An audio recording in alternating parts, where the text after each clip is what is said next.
12 moments. 12 times the greatest band in the history of popular music faced something they couldn't write their way out of. Love was such an easy game to play. You know the records, you know the haircuts, the press conferences, the screaming. Hey Jude, don't let me down. But here's what most people don't know, the story underneath the story. The loss that never went away, the betrayals that didn't make the headlines, the moments where everything almost ended before it even started.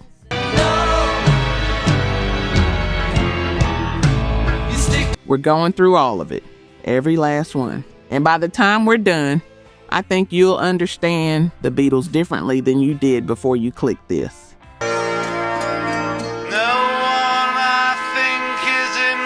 Number 12. John Lennon's mother is killed.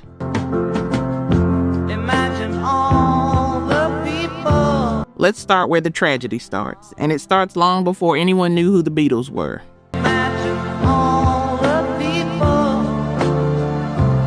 July 15, 1958. John Lennon is 17 years old. His mother, Julia, has just left his Aunt Mimi's house on Menlove Avenue in Liverpool after a visit. She's walking to the bus stop. It's a warm evening. But I'm not the only one. His friend Nigel Wally is walking with her for a bit, then branches off down his own road. He's barely 15 yards away when he hears the screech. He turns around, and he watches Julia Lennon's body fly through the air. It's you may say. She was hit by a car driven by an off-duty policeman, a learner driver, no full license, and she died before the ambulance even reached the hospital.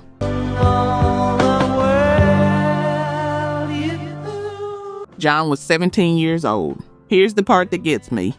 Julia hadn't even been a full-time presence in John's life. She'd handed him over to Aunt Mimi when he was 5. But by the time he was a teenager, they'd found each other again. I hope someday you'll join us. She taught him to play banjo. She actually encouraged his music. She was the cool parent, funny, irreverent, a little wild. Imagine there's no country. And if you've ever had that version of a relationship with a parent, the one you had to work to get, where you finally cracked the code and started to really know them, you know exactly what was lost on that road in Liverpool. A brotherhood of man. John answered the door when the police came. Exactly the way it happens in the movies, he later said. He didn't go to look at her body. He refused. I hope someday. And here's the twist that history almost forgot. The off-duty policeman who killed Julia Lennon eventually left the force. He became a postman, delivering Beatles fan mail to Paul McCartney's house on Forthland Road. Not the only one. You cannot make this up. Paul McCartney's mother had died of cancer the year before. Both of them 17 years old without their mothers. That grief is probably the deepest root of the songwriting partnership that changed the world. Above us only sky. But the grief itself never left John. Not in 1958. Not ever. He wrote about his mother and Julia. He named his son Julian after her. It's you may say. And some of the people who knew him best say he spent the rest of his life trying to fill a hole that opened on a summer evening on Menlove Avenue. That's where this story starts, with a loss nobody could fix. Living for. Number 11, the Decca rejection.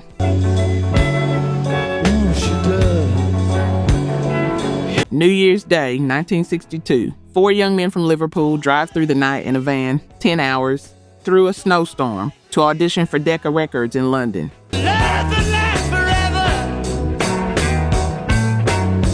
They've been working toward this moment for years. Hamburg, the Cavern Club, thousands of hours on stage. Their manager, Brian Epstein, is sure this is the door that opens everything. They arrive. Don't let me down. The Decca A&R man, Mike Smith, shows up late. Rough night on New Year's Eve. Cuts and bruises from a car crash. He's barely there. Somebody love me like she does. The Beatles play 15 songs in about an hour, a mix of covers and Lennon-McCartney originals that nobody outside Liverpool has ever heard. They're nervous, it doesn't go perfectly, but they're confident. Epstein is confident. Don't let me down. They drive back north thinking the answer's going to be yes. It isn't. A few weeks later, Decca passes, and they don't just pass.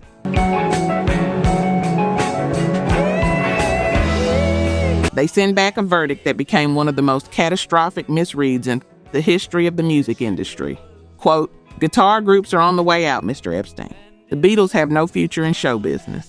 Guitar groups are on the way out." So love and have no past. And here's what's wild. Decca chose a different band instead. Brian Poole and the Tremolos. Why? Because they were local. Lower travel costs. That was the calculation. They passed on the Beatles because the logistics were cheaper with the other. Nobody ever loved me like she did. Guys, Brian Epstein didn't take that quietly. He went back to London. He knocked on every door. Columbia, HMV, Pi, Philips, Oriole. Every single label passed. Until George Martin at Parlophone, a comedy records producer, not even a rock guy, agreed to take a meeting after hearing the Decca tapes. You know how this ends. I guess nobody. But I want you to sit with what almost happened. The most important band of the 20th century almost got permanently filed under no. The man who said guitar groups were on the way out, Dick Rowe. He later signed the Rolling Stones.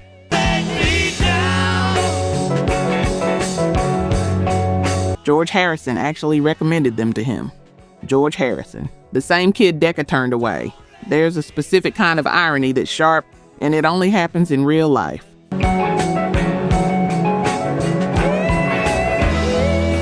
Let's look at the numbers. Only 9% of you are actually subscribed. Honestly, that's tough to see. Our team spends days hunting down archives and verifying every single fact just to tell these stories right. If you've made it this far into the video, you're clearly part of the community, so please hit subscribe. It costs nothing and helps us immensely. Now, for those already subscribed, very few of you have made the jump to our membership, and that's a hard pill to swallow because you're the ones who know our value best.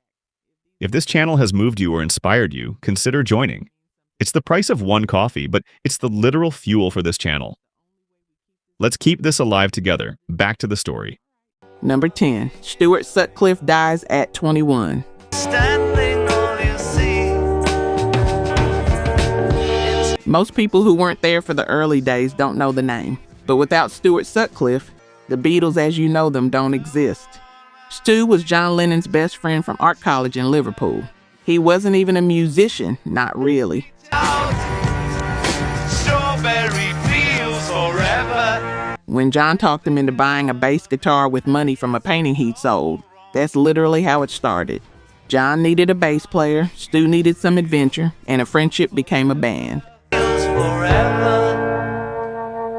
Living is easy. He wasn't the most technically gifted player, nobody's arguing that.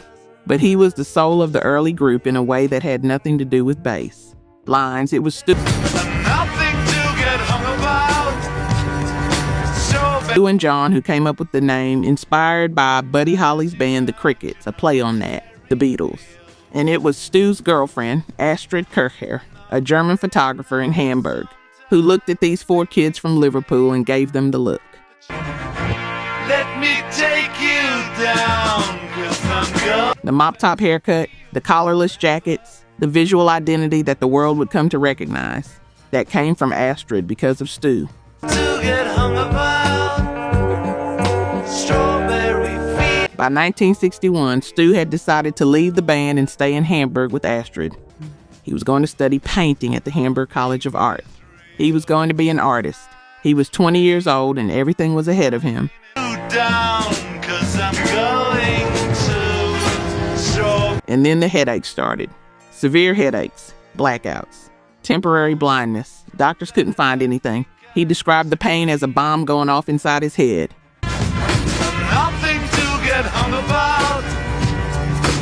February 1962, he collapsed in the middle of an art class. Still no diagnosis. April 10th, 1962, he collapsed again at Astrid's house. Strawberry fields forever. She rode with him in the ambulance. He died in her arms before they reached the hospital. Brain hemorrhage. He was 21 years old.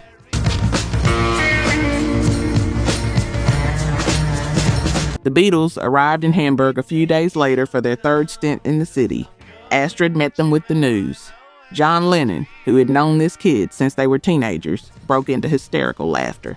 Not because it was funny, because his brain had nowhere to put it. But it's all right. That is, I think it's not. He wrote to Astrid a few weeks later. He just keeps crying. He can't believe it. Stuart Sutcliffe never heard a single Beatles record. He never knew what he helped build. And that is a grief with no bottom to it.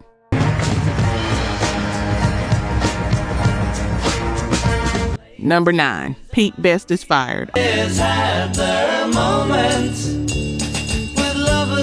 August 16, 1962. 4 days before the Beatles are scheduled to record their first single for Parlophone.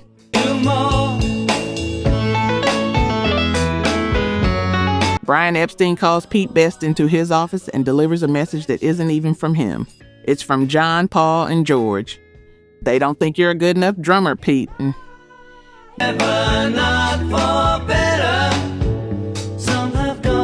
George Martin doesn't think you're a good enough drummer.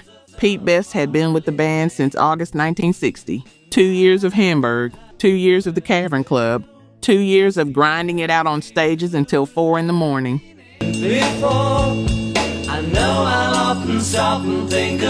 He was there before the suits, before the haircuts, before any of it, and he had no idea it was coming. The fans went wild.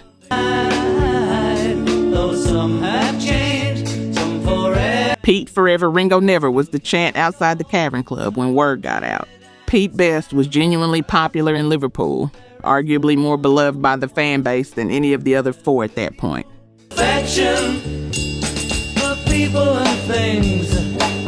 The band knew what they were doing would be unpopular. They asked Brian Epstein to deliver the news so they wouldn't have to face Pete themselves. None of them called him. None of them spoke to him directly.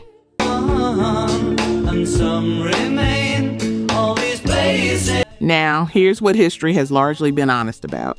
The drumming decision wasn't wrong. Ringo Starr was a better fit.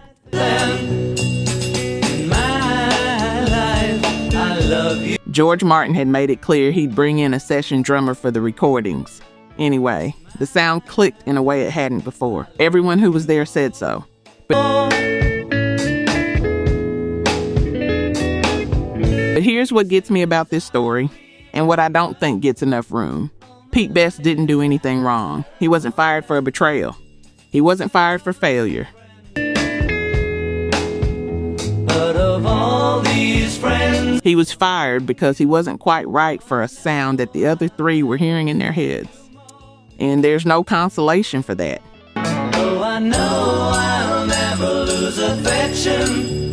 How do you tell that story at a party for the next 50 years? I was there at the beginning and they cut me right before it all happened. That's not a footnote. That's someone's entire relationship to the most important band of their generation. Compares with you, and these memories lose their... Pete Best went on to work at a bakery, while his former bandmates appeared on Ed Sullivan. And if you've ever been the person who was almost there, you know exactly what that silence feels like.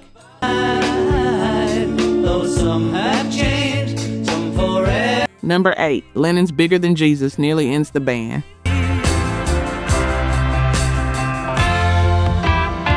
March 1966. John Lennon is doing an interview with journalist Maureen Cleave for the London Evening Standard. Wide-ranging conversation. And when the night is cloudy, there is still a light. Gorilla suits come up. Car phones come up. Religion comes up. And Lennon, with the casual confidence of someone who genuinely doesn't think he's dropping a bomb, says it.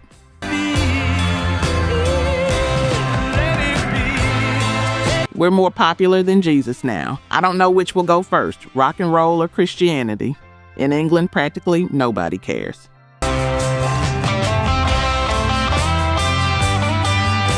It lands as a philosophical observation. Nobody's that bothered. The interview runs on page 10. Life goes on. Then 5 months later, an American teen magazine called Datebook republishes it.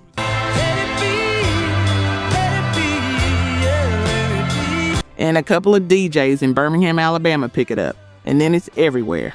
Radio stations across the American South ban every Beatles record, past, present, and future.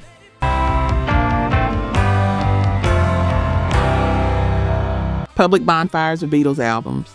The South Carolina Grand Dragon of the Ku Klux Klan nails Beatles records to a cross and lights it on fire. The Vatican issues a statement condemning the remarks. Death threats start arriving. Let it be. Let it be. And here's the part that history doesn't always tell you.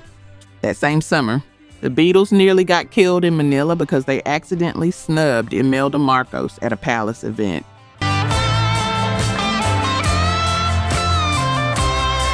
Their police protection was yanked. They were shoved, punched, and manhandled all the way to the airport. Had money taken from them before they were allowed to leave the country. Then they came to America for the 1966 tour with death threats waiting. I wake up to the sound of music, Mother Mary. A firecracker went off during their concert in Memphis, and all four of them thought it was a gunshot.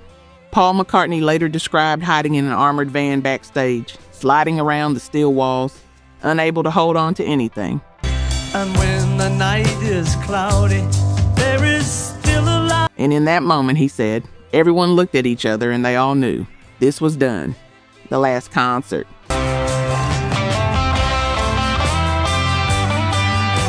August 29, 1966, Candlestick Park in San Francisco was played in front of 25,000 people with 7,000 empty seats. Let it be. Let it be. A half-full stadium as the closing act of Beatlemania. They each brought a camera to document it because they already knew it was the last one.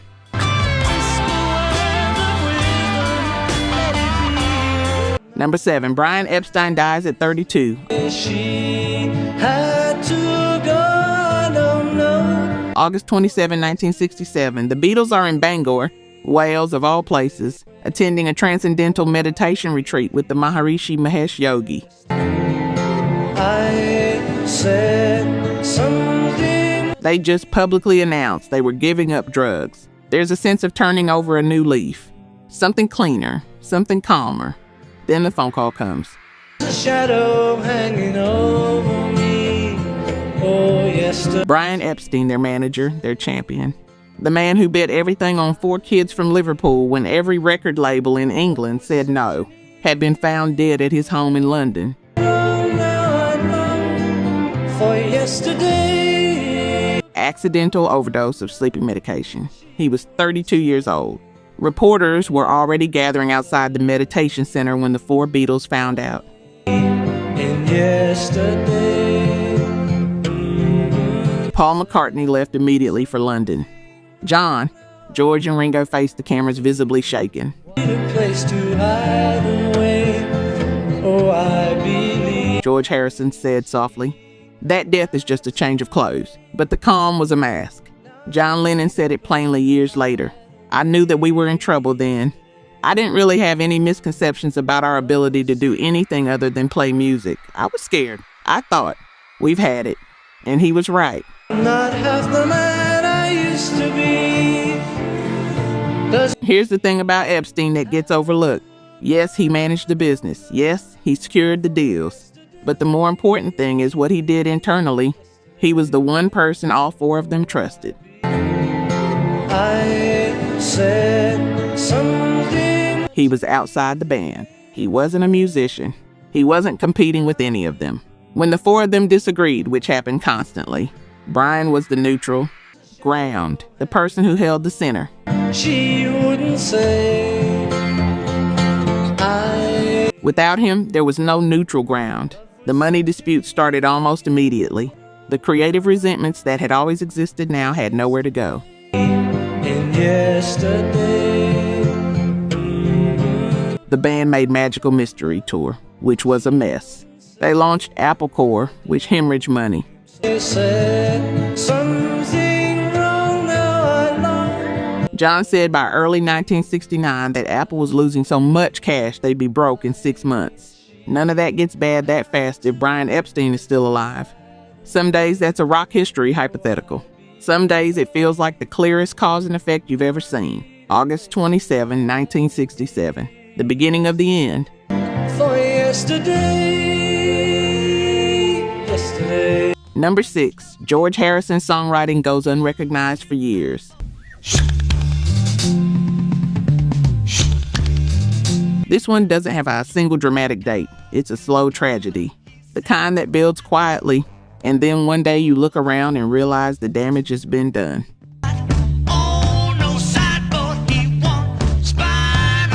George Harrison joined the Beatles as a 15-year-old kid who Lennon and McCartney barely took seriously. He was the guitarist, the lead guitarist, and a brilliant one.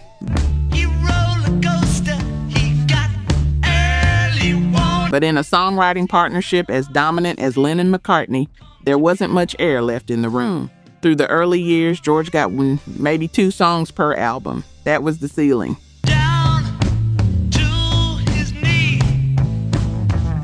While John and Paul were filling up sides with everything they wrote, George had to argue his way onto the record at all. The songs he was writing, While My Guitar Gently Weeps, Something, Here Comes the Sun, are now considered among the greatest the band ever recorded.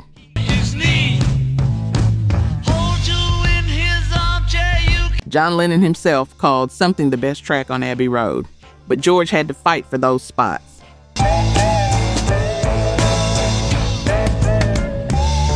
And here's what stings even more.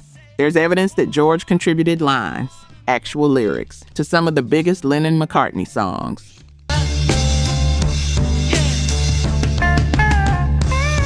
A line in Taxman, 2 or 3 lines in Come Together, lines in Eleanor Rigby, all of it absorbed into the Lennon-McCartney credit, because that was the deal.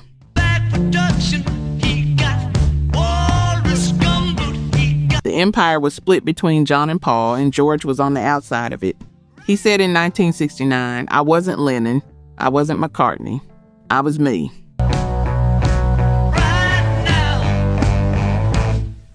And if you've ever been the third person in a room that was built for 2, and you know you're good, you know what you're bringing, and still can't get anyone to look up, you already understand what he was carrying.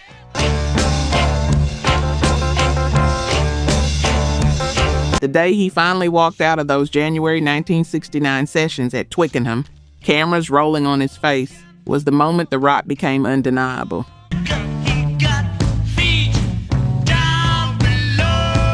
Paul correcting his guitar playing, John barely communicating, letting Yoko speak for him, George at the breaking point. He later says the concert tour by the band.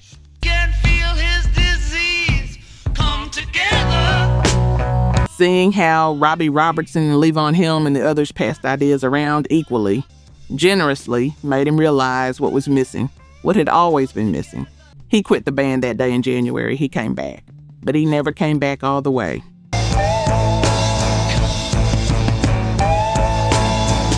Number 5, the Get Back sessions and the slow public collapse. I don't want to leave her now.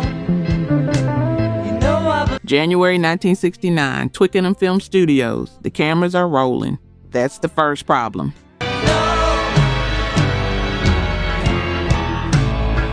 The idea is simple enough.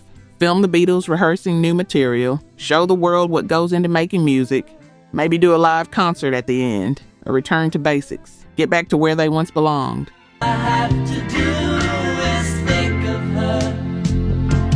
What actually happens is that the cameras catch something that nobody can unsee once they've seen it.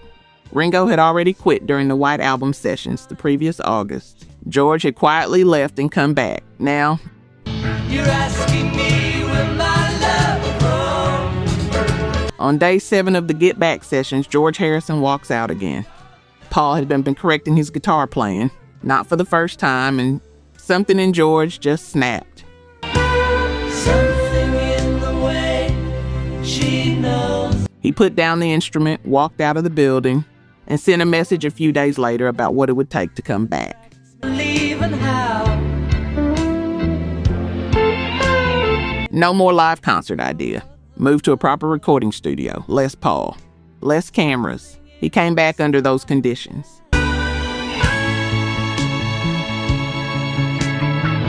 But John wasn't really there. He was barely communicating. When he did engage, it was through Yoko, which drove the others up the wall.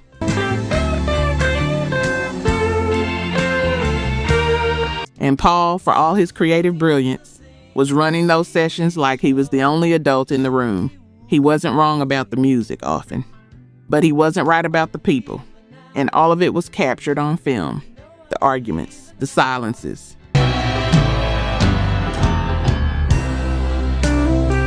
The moments where you can see four people who built something extraordinary together, looking at each other like strangers.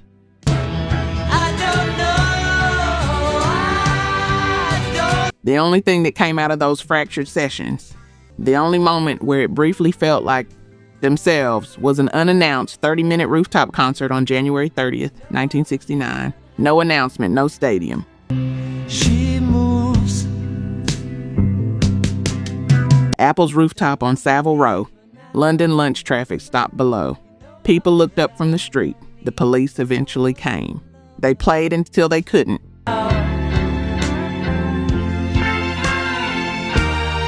It was the last time the Beatles performed live, and none of them knew that while it was happening. That's what makes it unbearable.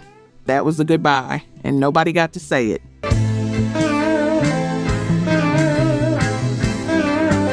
Number 4. John Lennon is hunted by the United States government. Don't be afraid. Here's something most people know in the abstract but don't know the details of, because the details are genuinely surreal. Well, you know that it's a fool. 1971, John Lennon moves to New York City. He's anti-war, publicly, loudly, and with an audience of millions. He performs at a benefit for political activist John Sinclair, who's serving 10 years in prison for giving 2 joints to an undercover cop.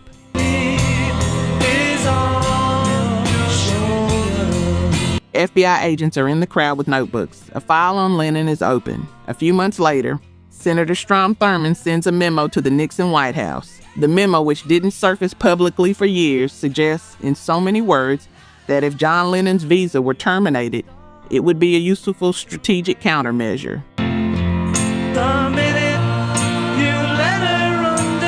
Because the year 1972 is coming, the first election in which 18 to 21-year-olds can vote. 11 million new voters, mostly anti-war, most of them Beatle fans. And Nixon is terrified.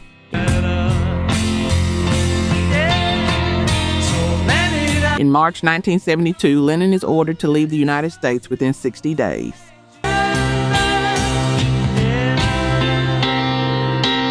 FBI Director Hoover personally sends a memo recommending that the New York FBI office track Lennon's movements until time of actual deportation.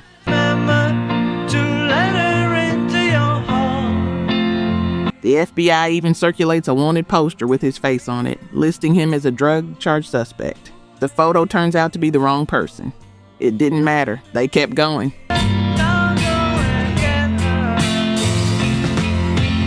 John and Yoko fight back in court. The deportation case goes on for 4 years.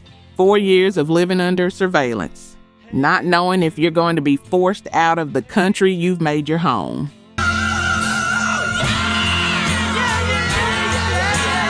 Lennon later said the legal fight consumed him. He couldn't record the way he wanted to. He couldn't tour. He was essentially paralyzed. He finally won his permanent residency in 1976. 4 years.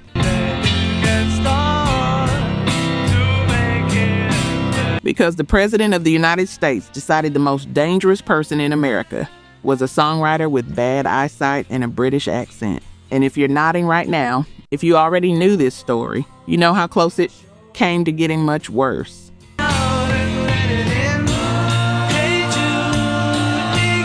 Number 3, the Beatles break up and sue each other.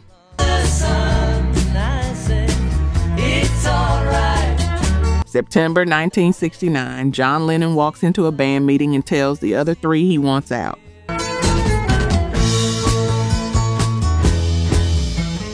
I want a divorce, he says. The word gets around. The breakup is effectively decided, but it's kept quiet for months. There are business negotiations in progress, and the announcement could blow everything up.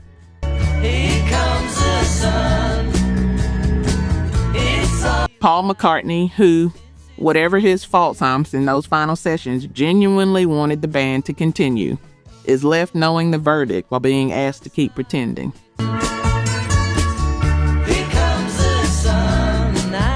He releases a press release with his solo album in April 1970, a self-conducted Q&A. One question: do you foresee a time when Lennon-McCartney becomes an active songwriting partnership again? His answer: no. It's alright. The Daily Mirror breaks the headline that morning: Paul quits the Beatles.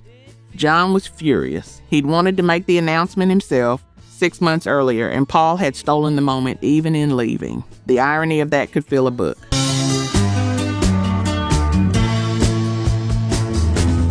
Then, on December 31st, 1970, literally the last day of the year, Paul McCartney files a lawsuit in London's High Court against John Lennon, George Harrison, Ringo Starr, and Apple Corps. It's alright. To legally dissolve the partnership, to get out of a business that was being run by Alan Klein, a New York accountant that 3 of the 4 Beatles had chosen and Paul despised. He said about that moment, and the quote is devastating: "Not only was the Beatles broken up, but these truest friends of mine were now my firmest enemies overnight." Returning to the faces. Ever since I was a child, I'd been in this group. I'd grown up in this group. This was my school, my family, my life. John responded by writing "How Do You Sleep?", a track essentially designed to destroy Paul McCartney in public. Darling, it's been a long, cold, lonely winter. One of the most personal attacks one major artist has ever launched at another. The legal case ground on until 1974. A partnership that built one of the most extraordinary bodies of work in the history of popular music ended in a courtroom. And whether yo.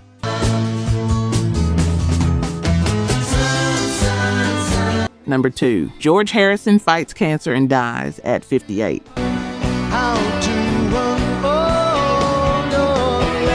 1997, George Harrison discovers a lump on his throat cancer. Doctors remove it. He does 2 rounds of radiation at the Royal Marsden Hospital in London, and he plays it down publicly.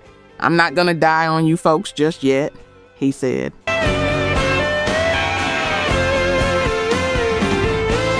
And they thought he was right. Then in 1999, a man breaks into his home in the middle of the night and stabs him repeatedly. His wife Olivia fights the attacker off, striking him with a fireplace poker until police arrive.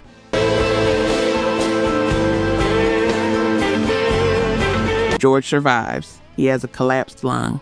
He's treated and he recovers. But the violence of it, the violation of his home, the sheer random brutality, left a mark that didn't go away quickly.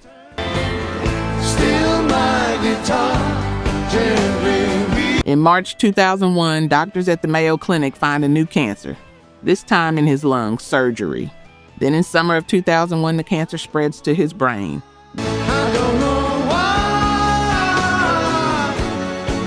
George and Olivia begin a search across the world for treatment. Switzerland, New York, anywhere that offers something.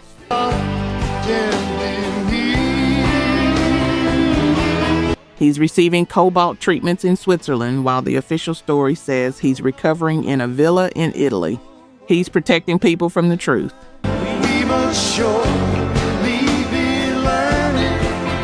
In November 2001, Paul McCartney and Ringo Starr visit him in a New York hotel. The 3 of them have lunch. They laugh, they reminisce, they say what they need to say. Ravi Shankar, his closest musical mentor, plays guitar near the end.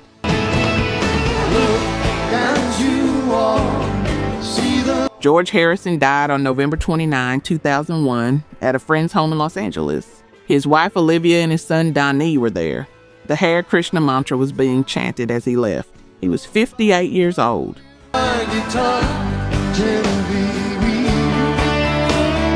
Olivia said afterward that when he died, the room lit up, that the light was visible.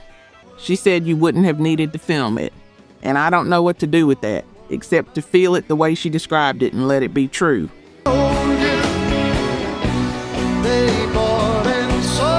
He once said, "I'm not afraid of dying. In fact, it would be quite a relief." That's not a sad man talking. That's someone who had found his peace. But it doesn't make 58 feel like enough. It doesn't make it hurt any less. I don't know. Number 1, John Lennon is murdered. Change my mind and open up the doors. Help me if you. December 8, 1980. John Lennon is 40 years old. He's just released Double Fantasy. I know that I just need you like I've never done before. His first album in 5 years, a record about domesticity and fatherhood and coming back to life after a long absence. I come to ground. Won't you please? He's talking in interviews about what's next. He's drawing again. He's writing. He sounds like someone who has finally, genuinely found some peace. Appreciate you being around. Help me That afternoon, he signs a copy of Double Fantasy for a fan outside the Dakota, his apartment building on the Upper West Side of Manhattan. get today. I never needed anybody's help. The fan's name is Mark David Chapman. There's a photo of the moment. So much younger than today. I never needed any. Chapman is holding the record, looking down at the signature. Lennon is walking away. Help me if you can. I'm feeling down. Later that night, 10:50 p.m., Lennon and Yoko Ono return from a recording session. Chapman is still there. He calls Lennon's name, and as Lennon turns, Chapman fires 5 shots. 4 of them hit. But every now and then I feel so insecure. John Lennon was pronounced dead at Roosevelt Hospital at 11:07 p.m. Paul McCartney got the news by phone the next morning. Can I'm feeling down. And I do appreciate. He later wrote that it was like the JFK assassination for him, the way certain events rearrange everything that comes before and after them. I'll open up the doors. Help me if you can. I'm feeling. I still haven't taken it in, he wrote decades later, because there's no version of taking that in that makes sense. I'll change my mind. I'll open up the doors. Help me if you. Here's what I keep coming back to. The 4 years of fighting the government to stay in this country. The lawsuit. The years of estrangement from Paul. The silence. And then at 40, something quieter started. The life of a father waking up, making bread, walking Sean to school. So self-assured. Now I've changed my mind. A man who had been fighting something his whole life finally, maybe, not fighting it. And then December 8th. Appreciate you being around. Help me get. If you were alive for this, if you found out the way the world found out, by radio or by a phone call or by someone coming to the door, you know exactly where you were standing. Some memories don't move. They just stay exactly where they happened, in the middle of whatever you were doing when the world changed.